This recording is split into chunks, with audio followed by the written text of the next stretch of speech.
Oh, look, it's my friends. Welcome to the O Wrestling Podcast. I am your host, CW, and today we're talking about The Undertaker and the idea of wrestlers who do not need titles. The Undertaker is the GOAT. I think that's a full stop statement. There is no one better than The Undertaker. He's had some terrible matches. He's had some bangers. He's had epic, legendary moments in WWE. But he is, for all intents and purposes, the greatest professional wrestling performer of his time, possibly of all time, greatest of all time, GOAT. And with that comes the distinction that he wasn't a great title holder, in my personal opinion. And that has nothing to do with his ability to carry the title or even carry the company. I think Undertaker proves or has proven that he carried the company without even being on screen. The Undertaker was an attraction. He was a spectacle. He was the main event. For years, Undertaker main evented WrestleMania. Regardless of who was the last match on the card, the main event of WrestleMania was 150,000% whoever was wrestling The Undertaker. Didn't matter. That man main evented every WrestleMania that he was at. And it had nothing to do with the title. His character, to me, did not need a title. He was the thing people wanted. They wanted the cachet. They wanted to beat The Undertaker so they can say they beat The Undertaker. It was a badge of honor greater than any gold belt that you can strap around your waist. I spoke to Dad's First Time, shout out Dad's First Time, twitch.tv/Dad's First Time, about this briefly, but we've always been in agreement that The Undertaker never truly needed a title. It actually didn't feel right if he had the belt. If you think back to any time The Undertaker had the title, it almost felt like a downgrade. He didn't seem like the type of person who needed a title. He was ethereal. He was the phenom. He was otherworldly. In a world of ridiculous gimmicks, he was the gold standard for ones that worked, right? He was above titles. So yeah, I don't know if The Undertaker ever truly needed the title, but he definitely was the title. Does that make sense? He was the championship. There's a reason why his streak was so prolific and it went on for so long, and so many people were so upset when Brock Lesnar took that from us. Not from him. He took the streak from us. It wasn't a thing to The Undertaker, as far as I can tell. He spoke to Vince at the time, and Vince said, "Who else would take it from you?" And I don't even think he agreed. He was just like, "Fine, it's your company. We'll do whatever you want." But to us, that was the title. The title was the streak. His streak was his belt that he strapped around his waist, and he carried for so many years.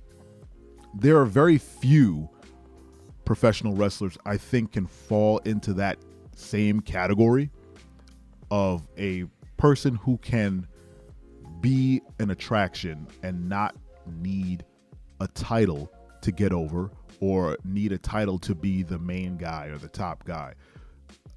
I think a lot of professional wrestlers actually have proven that they do need the title to get over. I think The Rock, for all his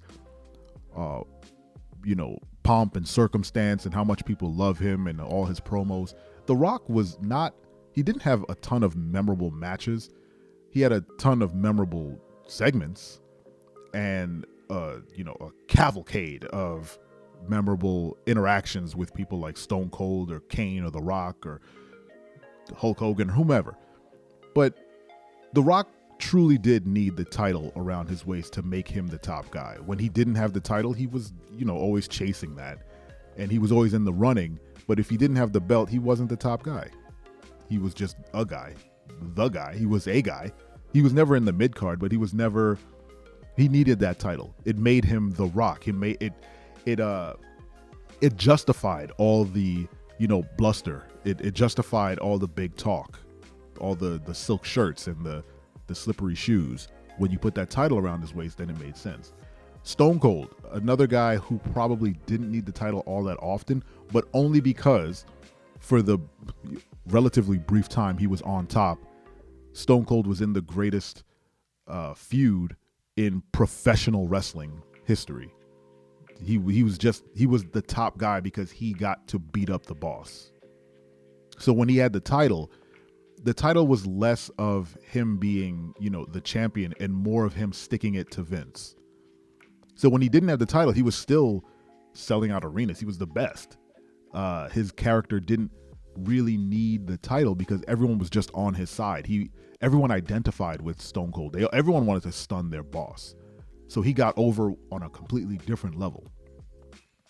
Again, not as big as The Undertaker, but Stone Cold is now a spectacle, I think. I think if you were to look back on his time when he wasn't champ in his heyday, he also was chasing the belt. He wanted the championship.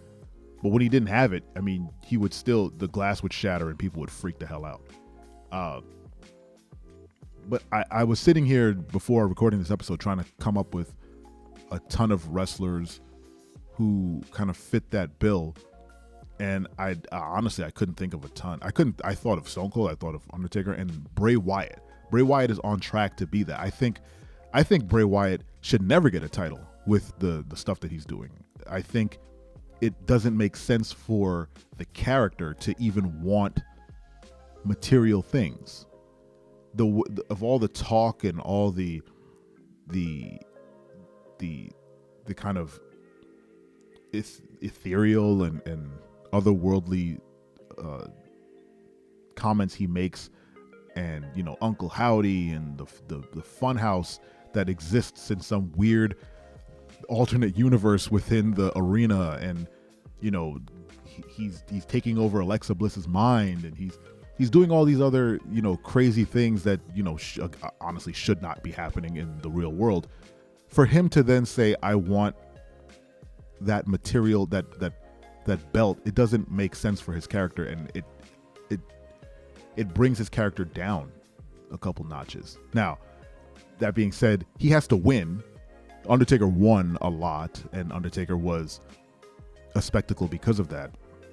And I think their little moment at Raw 30, for whatever the Undertaker told him, I hope it was something like, good luck with this booking, because you're going to need it. Because come Saturday at Royal Rumble, he's doing another weird gimmick match that has something to do with lights. We saw the red light match. Now he's going to be in the no light match. I don't know. Maybe he has neon lights. Who knows? But he needs to beat LA Knight. He needs to beat him bad. We need some closure or some movement on this Uncle Howdy thing, and hopefully that will propel him into a space where, again, he doesn't need a belt or a title to get over, and he can just be the spectacle. I think that's what the moment was for him and the Undertaker. It was not so much passing the torch of like, you're the next Undertaker, but more, you're the next attraction. You're the big attraction that people are going to want. And maybe he can have his own moments at WrestleMania where he has some sort of gimmick match. I think Bray Wyatt needs his own, like Undertaker had the casket match and Inferno match, I would say. No, that was Kane's. He had the casket match. Bray Wyatt needs his own gimmick, like special gimmick match. Maybe it's in the Firefly Funhouse. Nah, keep it in the ring. Anyway, what wrestlers do you think transcended the titles? Let me know in the comments. I appreciate you listening. I appreciate your time. Make sure to hit that bell, subscribe, get notified when there are new episodes up on YouTube, or subscribe to the podcast on any and all podcasting platforms. Thank you so much for listening to the O Wrestling Podcast. I'm off to do back, but don't you ever forget, I'm your friend, but if I ever see you in the ring, I can beat you. Don't you know? Yeah, yeah, yeah.